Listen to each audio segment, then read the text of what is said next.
jerk. The friend of the Red Indians was interested in picture writing, and had some tendency to be interested in scalping. To take a more serious example, such nations as Serbia had been largely commended to international consideration by the study of Serbian epics or Serbian songs. The epic of Negro emancipation was also the epic of Negro melodies. Those who wept over Uncle Tom also laughed over Uncle Remus. And just as the admiration for the Red Indian almost became an apology for scalping, the mysterious fascination of the African has sometimes almost led us into the fringes of the Black Forest of Voodoo. But the sort of interest that is felt even in the scalp hunter and the cannibal, the torturer and the devil worshipper, that sort of interest has never been felt in the Englishman. And this is the more extraordinary because the Englishman is really very interesting. He is interesting in a special degree in this special manner. He is interesting because he is individual. No man in the world is more misrepresented by everything official, or even in the ordinary sense national. A description of English life must be a description of private life. In that sense there is no public life. In that sense there is no public opinion. There have never been those prairie fires of public opinion in England which often sweep over America. At any rate, there have never been any such popular revolutions since the popular revolutions of the Middle Ages. The English are a nation of amateurs. They are even a nation of eccentrics. An Englishman is never more English than when he is considered a lunatic by the other Englishmen.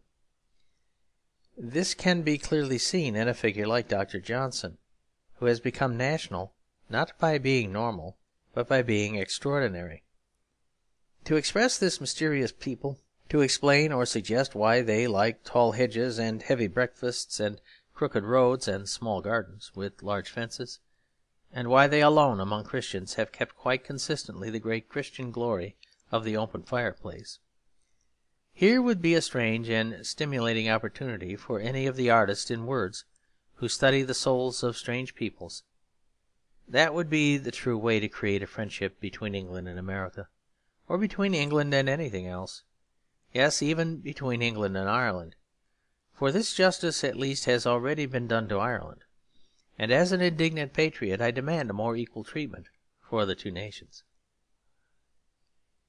I have already noted the commonplace that in order to teach internationalism we must talk nationalism. We must make the nations, as nations, less odious or mysterious to each other. We do not make men love each other by describing a monster with a million arms and legs, but by describing the men as men with their separate and even solitary emotions. As this has a particular application to the emotions of an Englishman, I will return to the topic once more. Now Americans have a power that is the soul and success of democracy, the power of spontaneous social organization. Their high spirits, their humane ideals are really creative. They abound in unofficial institutions. We might almost say in unofficial officialism. Nobody who has ever felt the presence of all the leagues and guilds and colleges and clubs will deny that Whitman was a national when he said he would build states and cities out of the love of comrades. When all this communal enthusiasm collides with the Englishman, it too often seems literally to leave him cold. They say he is reserved. They possibly think he is rude. And the Englishman, having been taught his own history all wrong, is only too likely to take the criticism as a compliment. He admits that he is reserved because he is stern and strong, or even that he is rude because he is shrewd and candid. But as a fact he is not rude, and not especially reserved. At least reserve is not the meaning of his reluctance. The real difference lies, I think, in the fact that American high spirits are not only high but level, that the hilarious American spirit is like a plateau, and the humorous English spirit like a ragged mountain range. The Englishman is moody, which does not in the least mean that the Englishman is morose. Dickens, as we all feel in reading his books, is boisterously English.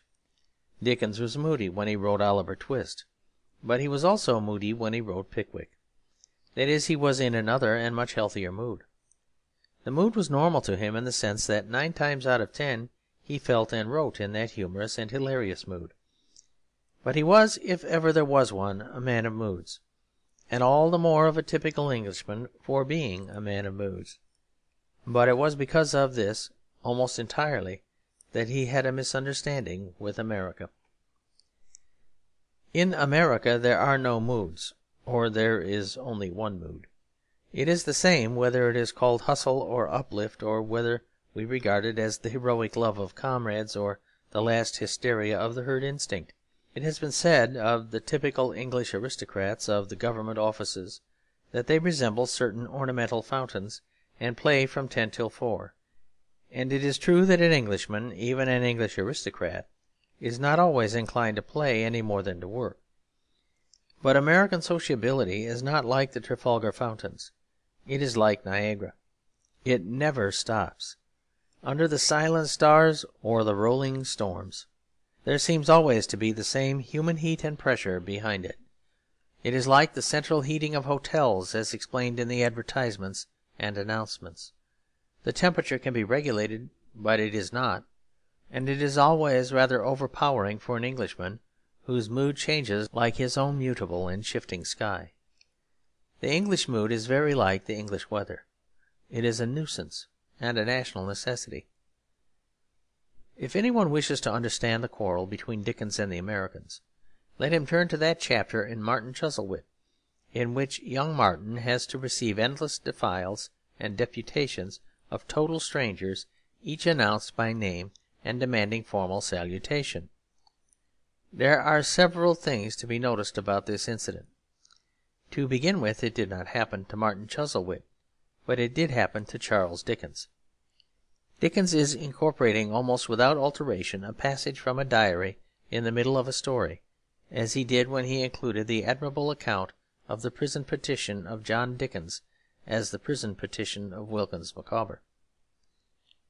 There is no particular reason why even the gregarious Americans should so throng the portals of a perfectly obscure steerage passenger like young Chuzzlewit.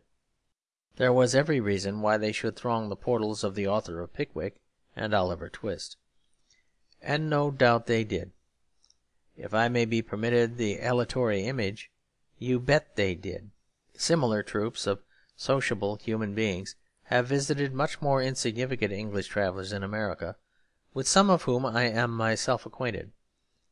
I myself have the luck to be a little more stodgy and less sensitive than many of our countrymen, and certainly less sensitive than Dickens.